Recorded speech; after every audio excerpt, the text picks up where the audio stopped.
ओम अज्ञानतिमिरन्धस्य ज्ञानाञ्जनशलाकया चक्षुरुन्मिलितं येन तस्मै श्रीगुरुवे नमः। जय श्री कृष्ण चैतन्य प्रभु नित्यानंद श्री अद्वैत गदाधर शिव सद्गौर भक्तवृंद। हरे कृष्ण कृष्ण कृष्ण हरे हरे, हरे राम राम राम हरे हरे। मूकं करोति वाचालं पंगुं लंघयते गिरिं यत्कृपा तमहं वन्दे श्रीगुरुदीनतारिणं परमानंद माधवं श्री चैतन्य ईश्वरम्।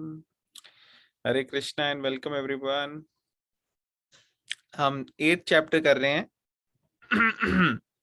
पहले 2 श्लोक पूरे कर लिए थे हमने और तीसरा श्लोक आधा किया था। तो पहले 2 श्लोक की एक बारी ट्रांसलेशन देख लेते हैं। तो सबसे पहले श्लोक में अर्जुन ने पूछा भगवान से, क्या पूछा उसने? Oh my lord supreme person, what is Brahman? ये ब्रह्मन क्या है? What is self? What are fruitive activities? What is material manifestation and what are the demigods? Please explain this to me. तो ये सब सवाल पूछे उन्होंने। फिर पूछा who is the lord of sacrifice? How does he live in the body, O Madhusudan? And how can those engaged in devotional service know you at the time of death? तो इतने सारे उन्होंने सवाल पूछे। अब भगवान उसका अर्जुन का जवाब देने शुरू कर रहे हैं। तो क्या बोल रहे हैं वो 3rd श्लोक में? वो बता रहे हैं कि indestructible transcendental living entity is called Brahman. तो पहला क्वेश्चन था कि ब्रह्मन क्या है? तो ब्रह्मन का अर्थ है लिविंग एंटिटी, जो स्पिरिचुअल है, जो ट्रांसेंडेंटल है, जो डिस्ट्रॉय नहीं हो पाती। आप लोगों से किसी ने ये सुना है? कई बार लोग कहते हैं अहम ब्रह्मास्मि। कभी ये सुना है? अहम ब्रह्मास्मि किसी ने सुना है ये? नो। जी प्रभु जी सुना है। अच्छा, तो क्या मतलब होता है इसका? मैं ब्रह्मा हूँ प्रभु जी, आई थिंक सो। उतना संस्कृत नहीं पता पर शायद यही मतलब होगा। हाँ, अहम ब्रह्मास्मि मतलब मैं ब्रह्मन हूँ। तो कई लोग इसका मतलब ये निकालते हैं कि मैं ब्रह्मन हूँ मतलब मैं भगवान हूँ। तो वो मिस इंटरप्रेट करते हैं। अहम ब्रह्मास्मि का मतलब ये नहीं है कि मैं भगवान हूँ, मगर मैं स्पिरिचुअल हूँ, मैं लिविंग एंटिटी हूँ, मैं एक पार्ट एंड पार्सल हूँ भगवान का। मैं मटीरियल नहीं हूँ, उसका ये मतलब होता है। तो यहाँ पे दिया है। फिर नेक्स्ट लिखा है his eternal nature is called adhyatma और सेल्फ। पूछा था ना व्हाट इज सेल्फ? तो उसकी जो इटर्नल नेचर है, जो स्पिरिचुअल नेचर है, वो कृष्ण जवाब दे रहे हैं। और फिर कर्मा क्या है? कर्मा है action pertaining to the development of material bodies of the living entity, जिसकी वजह से हमारे को ये शरीर मिलता है। वो कार्य जो किए हमने उनको कर्मा कहते हैं। तो हम 3rd चैप्टर का 3rd श्लोका का कंटिन्यू करेंगे। पहले एक बार ट्रांसलेशन पढ़ लेते हैं यहाँ पे और परपट शुरू से पढ़ लेते हैं। फिर जो पार्ट डिस्कस नहीं किया उसको हम डिस्कस करेंगे। तो कौन पढ़ेगा ट्रांसलेशन और पैराग्राफ परपट का? कोई वॉलंटियर करेगा पढ़ने के लिए? Hare Krishna, I can read. हाँ जी, प्लीज पढ़िए आप। Translation. The Supreme Personality of Godhead said, the indestructible, transcendental living entity is called Brahman, and his eternal nature is called Adhyatma, the self. Action pertaining to the development of the material bodies of the living entities is called karma or fruitive activities. Purport. Brahman is indestructible and eternally existing, and its constitution is not changed at any time. But beyond Brahman, there is Par Brahman. Brahman refers to the living entity, and Par Brahman refers to the Supreme Personality of Godhead. The constitutional position of the living entity is different from the position he takes in the material world. In material consciousness, his nature is to try to be the lord of matter, but in spiritual consciousness, Krishna consciousness, his position is to serve the Supreme.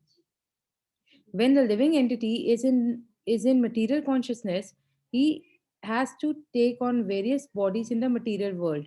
That is called karma, on varied creation by force of material consciousness. Hare Hare Krishna. Krishna.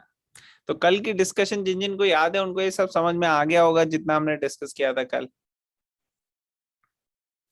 आज आप लोगों ने translation और purport पढ़ी, कल भी पढ़ी थी, तो आज ज्यादा अच्छे से समझ में आ रही है या नहीं? अभी भी नहीं आ रही? क्या कहते हैं आप लोग? पर ट्रांसलेशन बेटर समझ में आ रही है या अभी भी डाउट्स हैं? अगर डाउट्स हैं पॉइंट्स के तो हम डिस्कस कर सकते हैं। It's better now. बेटर ना हो, चलें आगे, या कोई इस पे कोई कमेंट, कोई टीका, कोई टिप्पणी किसी ने करनी है? ओके, तो लग रहा है सबको समझ में आ रहा है, तो हम आगे बढ़ते हैं। तो कौन पढ़ेगा नेक्स्ट पैराग्राफ, ये वाला?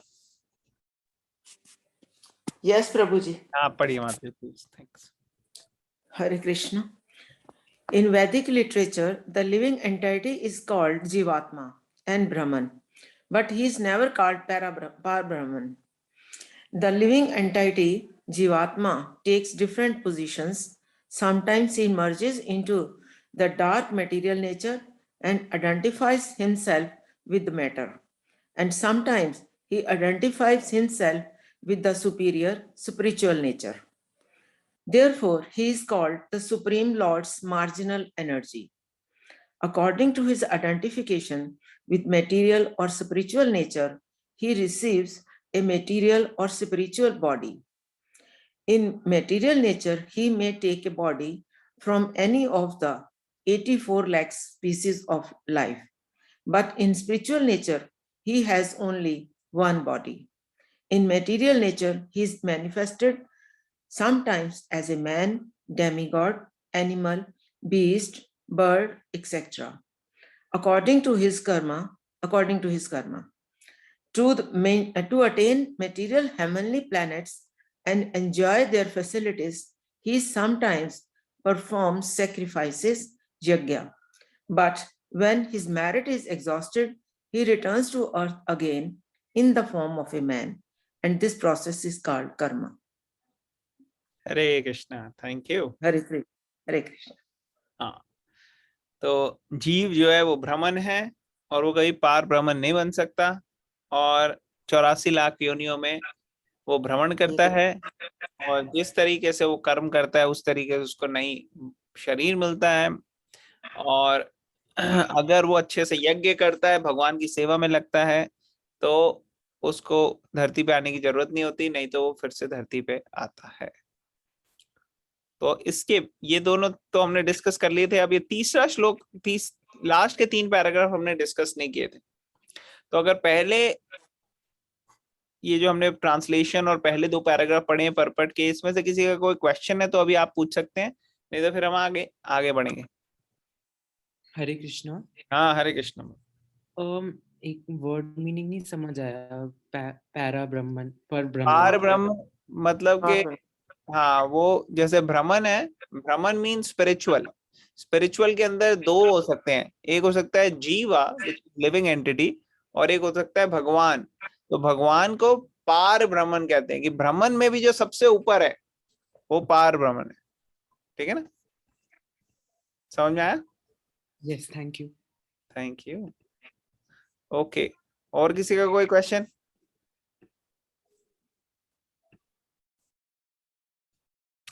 ऑलराइट, नेक्स्ट पैराग्राफ पढ़ेंगे। तो ये कौन पढ़ेगा? छंदोग्य उपनिषद।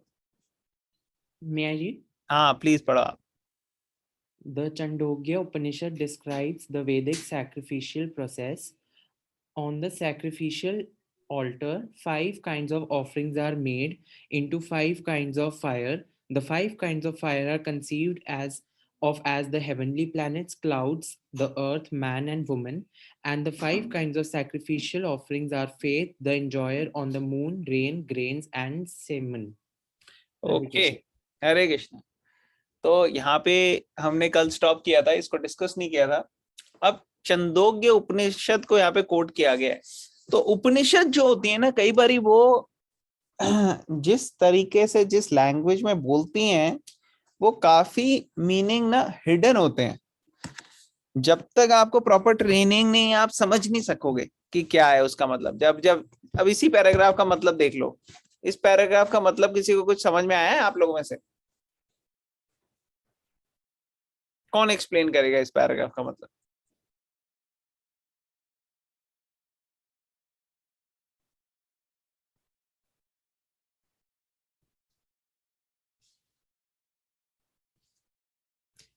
कई कई बारी तो उपनिषदों की लैंग्वेज अगर आप डायरेक्टली संस्कृत में से पढ़ो तो आपको कोई सर पैर ही समझ में नहीं आएगा कि क्या है।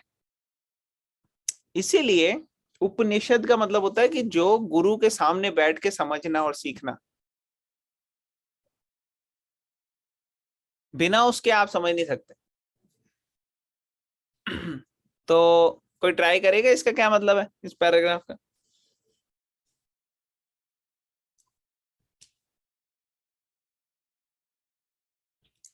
थोड़ा थोड़ा इसका कनेक्शन है फोर्थ चैप्टर से। जो फोर्थ चैप्टर में हमने अलग अलग तरीके के सैक्रिफाइस देखे थे ना, वो यहाँ पे रेफर कर रहे हैं।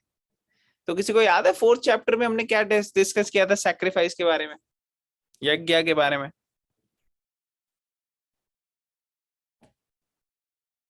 लोग कहेंगे यार फोर्थ चैप्टर, अब 3 चैप्टर आगे आ गए हैं, हम कहाँ याद है फोर्थ चैप्टर में क्या लिखा है। अब ये 8th की बात चल रही है, फोर्थ हो गया कई हफ्तों पहले, है कि नहीं? भूल भाल गए फोर्थ, ऐसा है क्या?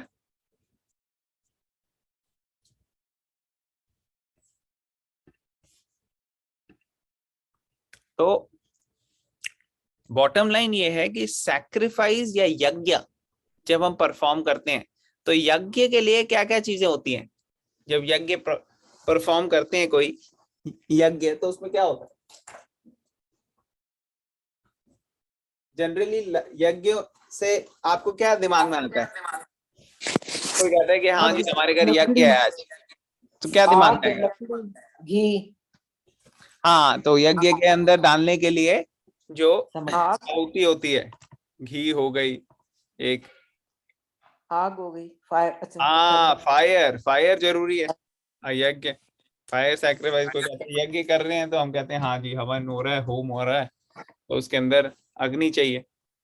ओके, लकड़ी, हाँ वुड। उसके अंदर आहुति डालने के लिए घी, लकड़ी, सामग्री, वो सब हो गई। ओके,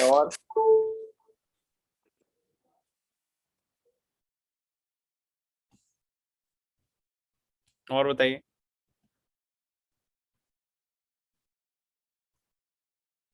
कपूर भी डालते हैं। वो सारी सामग्री आ गई। एक तो सामग्री हो गई, एक अग्नि हो गई, और बाकी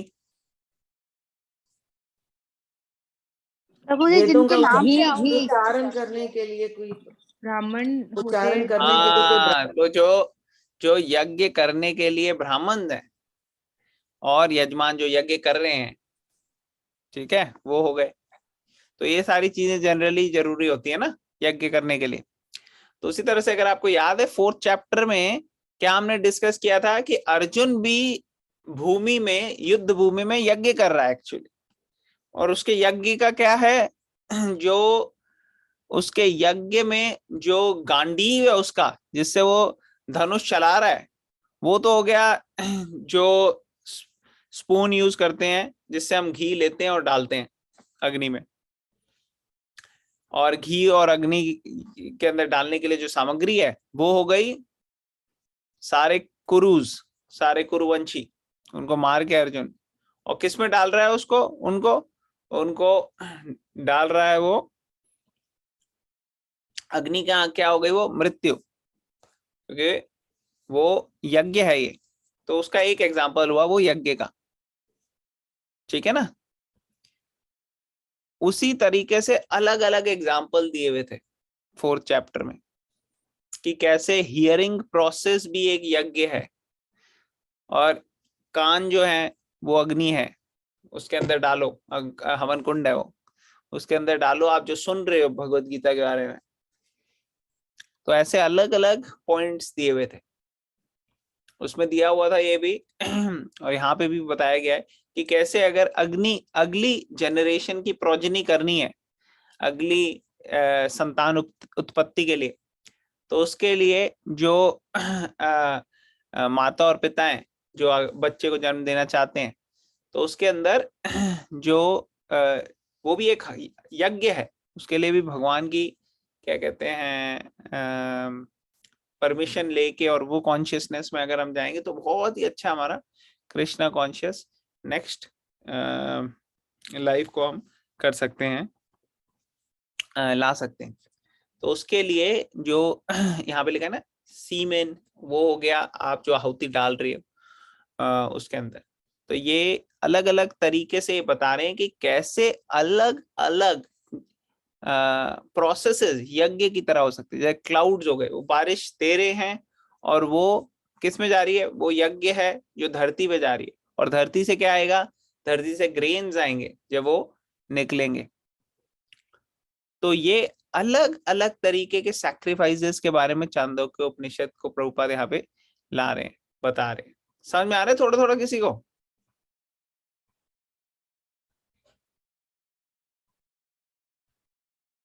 yes, no, maybe? Yes. हाँ जी प्रभु जी। तो ये अलग अलग तरीके की चीजों को उन्होंने अग्नि बोला है और फायर ऑफरिंग्स बोला है। तो ये जस्ट एक बताने के लिए, इसमें बहुत ज्यादा डिटेल में जाने की जरूरत नहीं।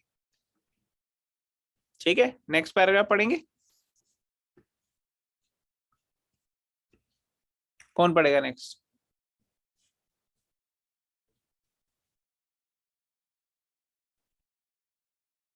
I can read. हाँ पढ़ो आप please. In the process of sacrifice, the living entity makes specific sacrifices to attain specific heavenly planets and consequently reaches them. When the merit of sacrifice is exhausted, the living entity descends to earth in the form of rain, then takes on the form of grains, and the grains are eaten by man and transformed into semen, which impregnates a woman, and thus the living entity once again attains the human form to perform sacrifice, and so repeat the same cycle. In this way, the living entity perpetually comes and goes on the material path. The Krishna conscious person, however, avoids such sacrifices. He takes directly to Krishna consciousness and thereby prepares himself to return to Godhead. Hare Krishna. हरे कृष्णा। तो यहाँ पे फिर बताया गया है कि process of sacrifice, living entity makes specific sacrifices to attain specific planets and consequently reaches them। तो अलग अलग तरीके के sacrifices में कई ऐसे भी होते हैं यज्ञ जो आप करो जिससे आपको heavenly planets, आप ऊंचे प्लैनेट्स में जा सकते हो, स्वर्ग लोक, महर लोक, तप लोक, जन लोक, ब्रह्म लोक, सत्य लोक, ऐसे ऊपर के प्लैनेट्स में जा सकते हो। और जब वहां पे आपके सारे पुण्य खत्म हो जाते हैं तो फिर से आपको वापस आना पड़ेगा। पुण्य मीन्स बैंक अकाउंट। जैसे आप वेकेशन के लिए कभी कभार कहते हो चलो यार घूम के आते हैं, जरा सिंगापुर मलेशिया होके आते हैं, ठीक है, आपने एक बजट बनाया, इतने में ही आपने घूम के आना है, तो फिर उसके बाद वापस आ जाते हो आप जब पैसे ऐसे खत्म। तो उसी तरह से आप जाओगे हेवनली प्लैनेट्स में, आपका जब वहां पे खत्म हो गया कोटा, फिर वापस आना पड़ेगा।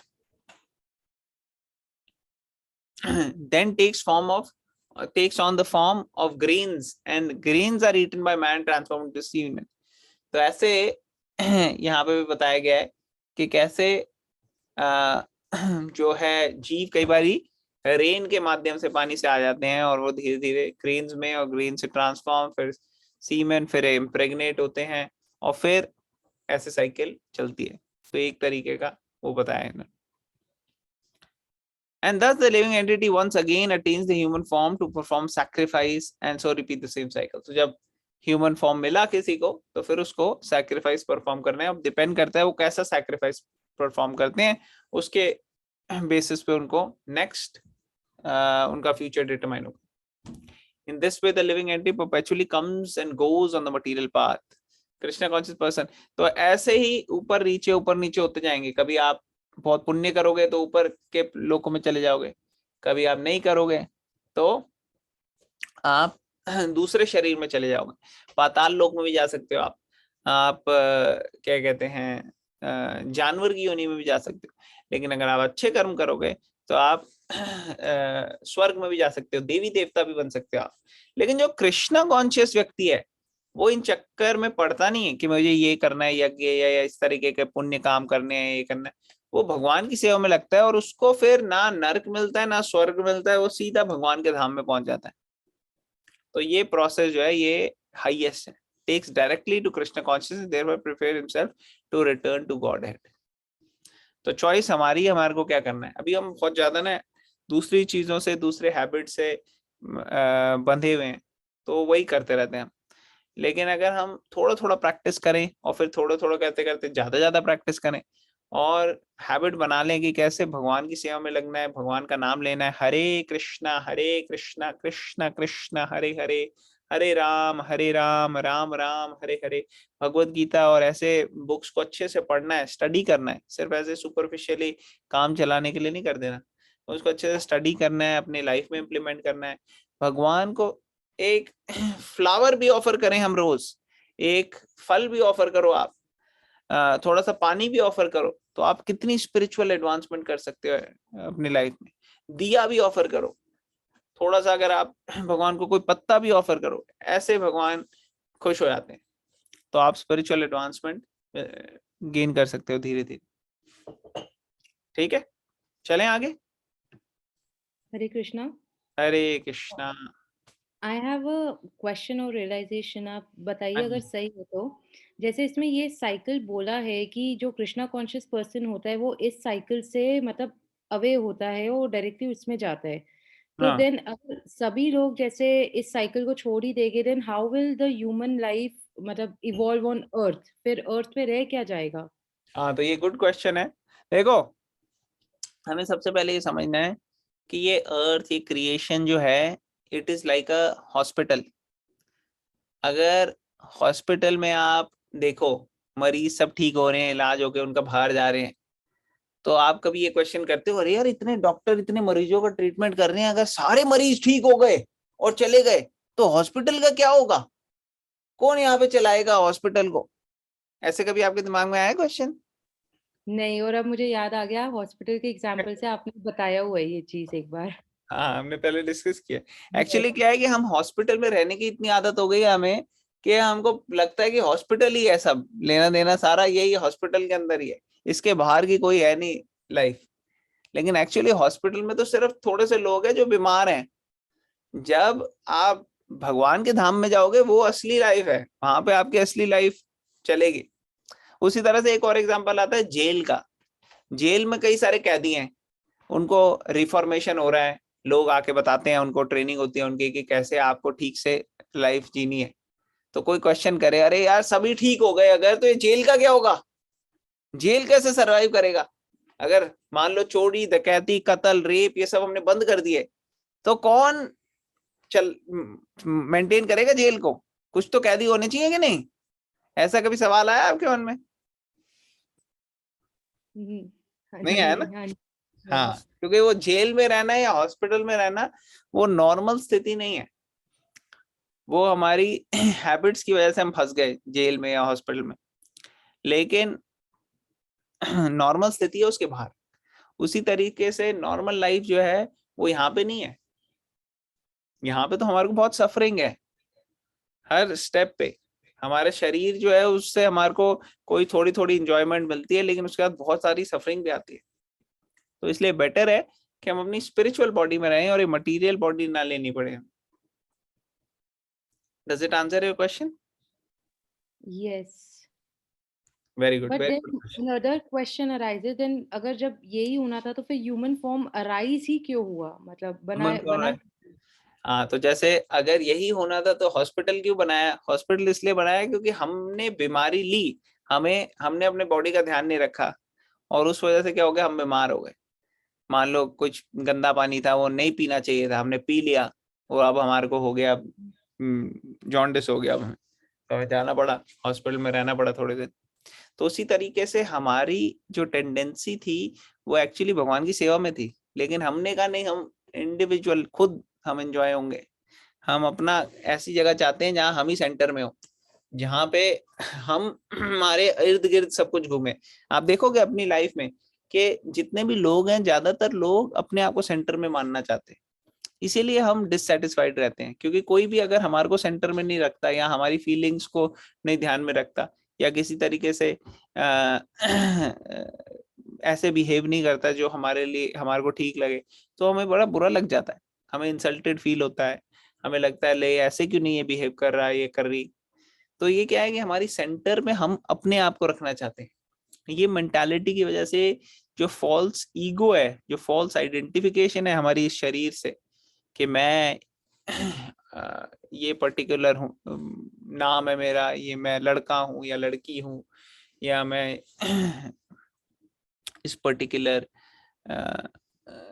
कंट्री का हूँ। ये सब चीजें जो हैं हमारी, जिस तरीके से हमने जो अपनी आइडेंटिटीज बनाई हुई हैं, ये आइडेंटिटी से हम बहुत स्ट्रांगली अटैच्ड हैं। इसलिए कोई भी अगर इसको क्वेश्चन करता है या कुछ बोल देता है कि अरे अतुल ऐसा है, या रक्षिता ऐसी है, या क्या कहते हैं राशिका ऐसी है, या भव्य ऐसा है, तो हमें बड़ा ज्यादा लग जाता है कि अरे इसने मेरे बारे में ये बोल कैसे दिया। एक्चुअली हम तो ये शरीर है ही नहीं, ये शरीर तो हमारी पोजेशन में है।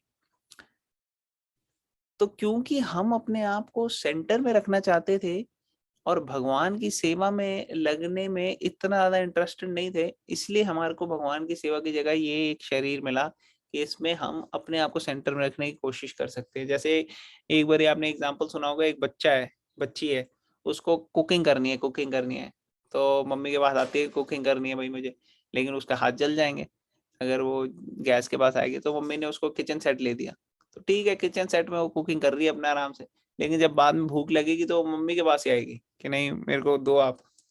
ऐसा नहीं कि वो किचन सेट से के कुछ कुक करके खा सकती है।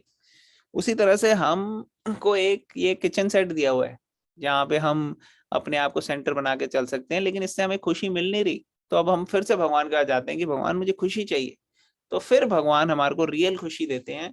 जैसे माता ने उसको खाना बना के दिया बेटी को, उसी तरीके से भगवान हमारे को रियल खुशी देते हैं स्पिरिचुअल लाइफ। कि ये लो बेटा, ये भगवत गीता है, ये अगर आप पढ़ के फॉलो करोगे तो आपको रियल खुशी मिलेगी।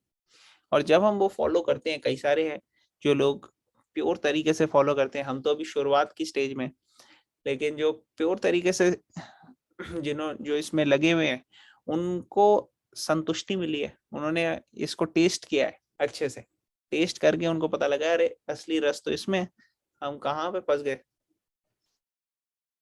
तो इसलिए आप देखोगे कई कई इंटेलिजेंट लोग जो अच्छे अच्छे प्रोफेशनल पोजीशन में और डॉक्टर, इंजीनियर या आईआईटी या बड़े बड़े कॉलेजेस से पढ़े हुए, वो जब देखते हैं और इसको स्टडी करते हैं अच्छे से और अप्लाई करते हैं, तो उनको इसका बेनिफिट मिलता है कि अरे इसमें तो रियल टेस्ट और हैप्पीनेस तो इसमें है।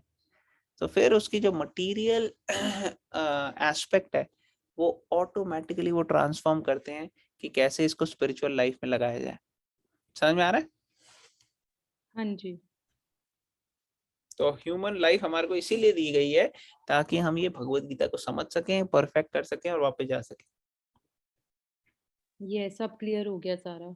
एक्चुअली आई थिंक आपने चैप्टर 4 में भी ये एग्जांपल दिए थे। नहीं, I am not sure chapter 4 था या मतलब आपने ये पहले भी।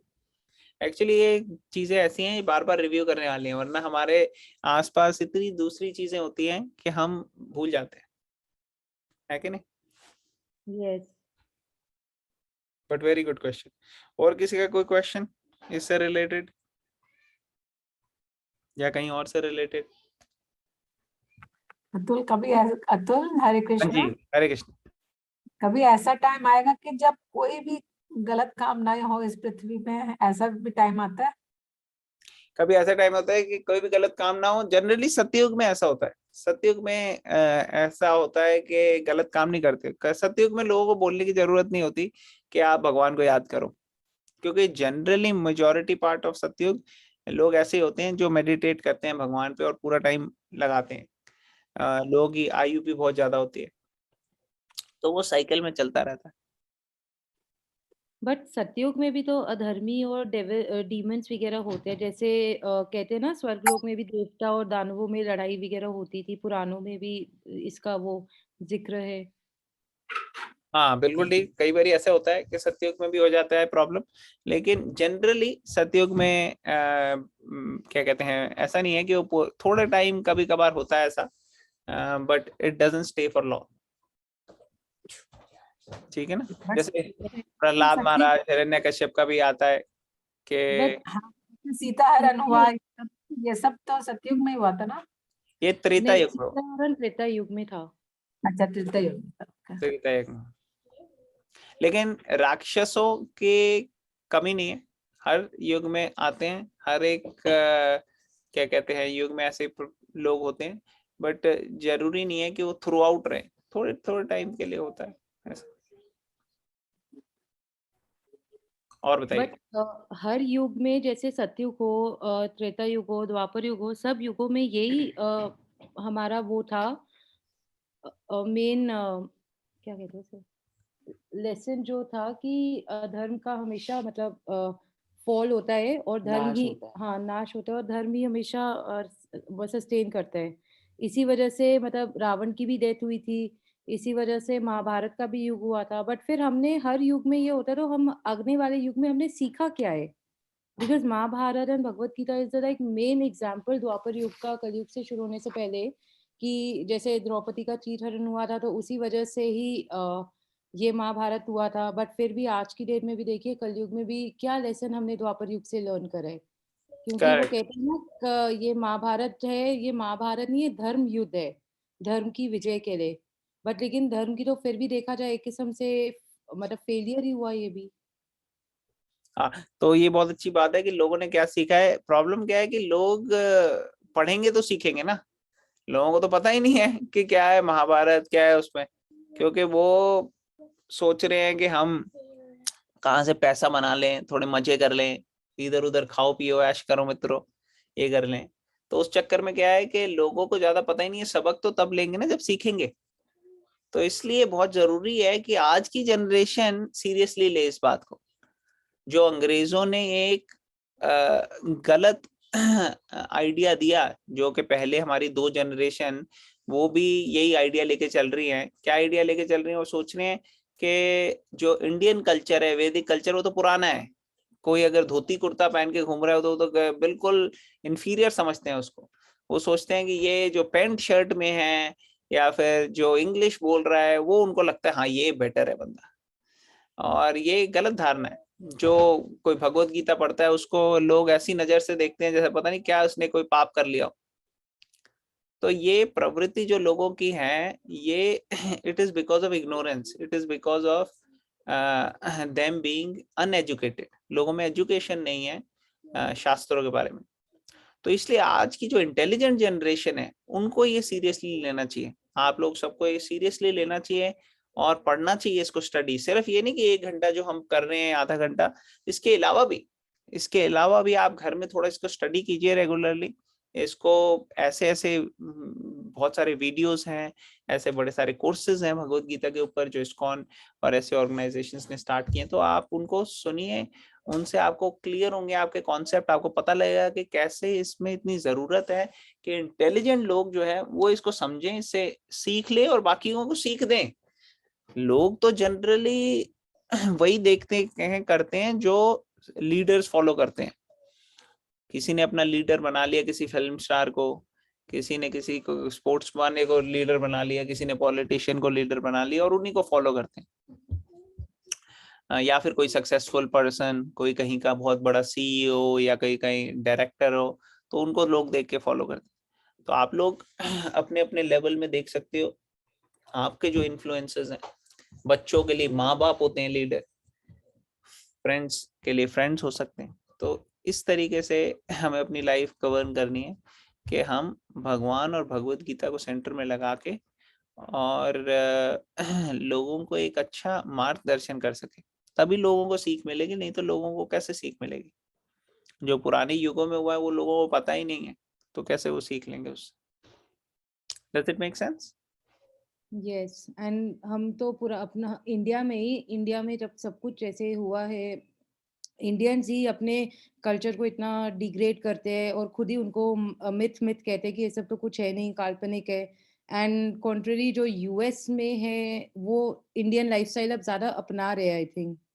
और बिल्कुल, इंडिया उन्होंने वाले देख लिया सब कुछ, उन्होंने देख लिया है कि क्या है इसमें रखा हुआ, तो उनको कोई किसी अंधकार में रहने की जरूरत नहीं। हाँ जी, इंडिया में तो मतलब कोई टेम्पल का भी जैसे इतना मंदिरों में होता है ओपनली, राम का जैसे कॉमेडी में मजाक उड़ता है, तब भी अब हिंदू ही होते हैं जो हंस रहे होते हैं।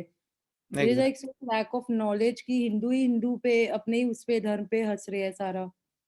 इसलिए ऐसे आप लोगों के जैसे इंटेलिजेंट लोगों की जरूरत है जो सीरियसली ले भगवत गीता को और ज्यादा लोगों को एजुकेट करे। हमें गांधी जी कहते हैं be the change you want to see in others.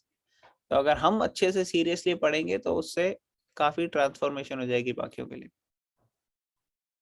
Yes and actually Bhagavad Gita जो आप पढ़ते हैं, हम लोग जैसे 1 साल से आपके साथ जुड़े हुए हैं ना, we put it on Instagram stories and everything. तो I think I am lucky कि मेरे जो 2-3 फ्रेंड्स हैं वो लोग मुझसे जैसे पूछते हैं कि कैसे पढ़ रहे हो, कौन सी भगवत गीता कर रहे हो, मतलब हमें भी खरीदना है, but they can not come to lecture. तो मतलब आई एम हैप्पी कि मेरा एटलीस्ट कुछ तो है कि 2-3 लोग जिन्होंने अभी भी भगवत गीता पढ़नी शुरू करी है। Very good. हाँ, ऐसे बहुत जरूरी है। फेसबुक, इंस्टाग्राम, इन सब में आप शेयर कीजिए। कोई ज्वाइन करना चाहते हैं तो ज्वाइन करें। अगर किसी के लिए न्यू सीरीज स्टार्ट करनी है तो वो भी हम स्टार्ट करेंगे आने वाले कुछ महीनों में। तो कोई अगर उसके लिए रजिस्टर करना चाहें और डिफरेंट टाइम हो उनका, तो हम वैसे भी कर सकते हैं। तो we'll come up with more sessions like that. All right. तो अभी हम कंटिन्यू करें। लास्ट पैराग्राफ है इसका, फिर हम कंक्लूड करेंगे आज के लिए। ठीक है, कौन पढ़ेगा ये लास्ट का पैराग्राफ? कोई वॉलंटियर करेगा पढ़ने के लिए? Hare Krishna Prabhuji. I can read. हाँ, पढ़िए अंकित। Impersonalist commentators on the Bhagavad Gita unreasonably assume that Brahman takes the form of Jiva in the material world, and to substantiate this, they refer to the chapter 15, verse 7 of the Gita. But in this verse, the Lord also speaks of the living entity as an eternal fragment of myself, the fragment of God. The living entity may fall down into the material world, but the Supreme Lord, Achyuta, never falls down.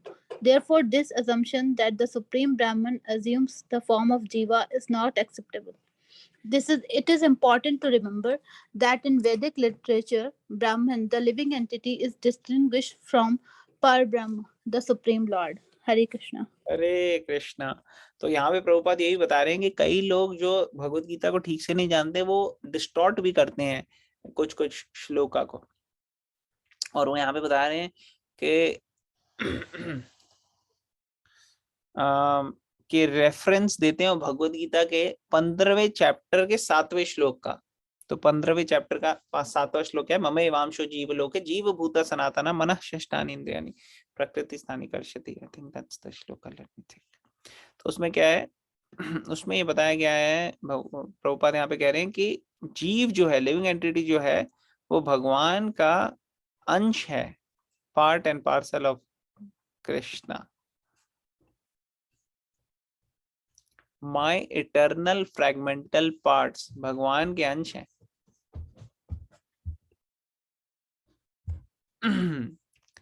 Living entities in the conditional world are my eternal fragments due to conditioned life. They are struggling very hard, 6 senses which include the mind. तो ये श्लोका यहाँ पे बताया गया है explain करने के लिए कि कैसे सारे लिविंग एंटिटीज जो हैं वो ब्राह्मण है, मीन स्पिरिचुअल है, लेकिन वो भगवान पार ब्राह्मण का fragmented eternal fragmented part and parcel है। इसका मतलब क्या है कि भगवान के जैसे ही हैं क्वालिटी में, कि वो भी कॉन्शियस हैं, उनको भी इमोशंस हैं, उनकी भी फीलिंग्स हैं, उनको भी प्रेम का आदान प्रदान करना अच्छा लगता है, लेकिन भगवान जो है वो इनफाइनाइट है और क्वांटिटी इनफाइनाइट, और हम हैं इनफाइनाइटेसिमल। इनफाइनाइटेसिमल मतलब कि बहुत अणु, छोटे, और भगवान जो है वो विभु, बहुत बड़े, महान। ठीक है। तो fragment of God, living entity में फॉल डाउन इनटू, तो क्योंकि हम बहुत अणु हैं, छोटे हैं, इसलिए हम माया के प्रभाव में आ जाते हैं। लेकिन भगवान जो विभु है वो कभी भगवान माया के प्रभाव में नहीं आते, वो कभी फॉल डाउन नहीं होते, वो कभी भूलते नहीं कि मैं भगवान हूँ। तो ये फर्क है भगवान और जीव में। समझ में आ गया सबको? Does it make sense? तुम्हारा 8 चैप्टर यहाँ पे खत्म हो गया, सॉरी 8 चैप्टर का 3रा श्लोक खत्म हो गया। अब हम 4था श्लोक करेंगे कल। ऑल राइट, तो 4था श्लोक ज्यादा बड़ा नहीं है, तो विल डू इट। ओके, तो आज हम कंक्लूड करते हैं। Thank you for very nice questions. कल 8.4 पे हम से स्टार्ट करेंगे। ग्रंथराज भगवत गीता की जय, श्रील प्रभुपाद की जय।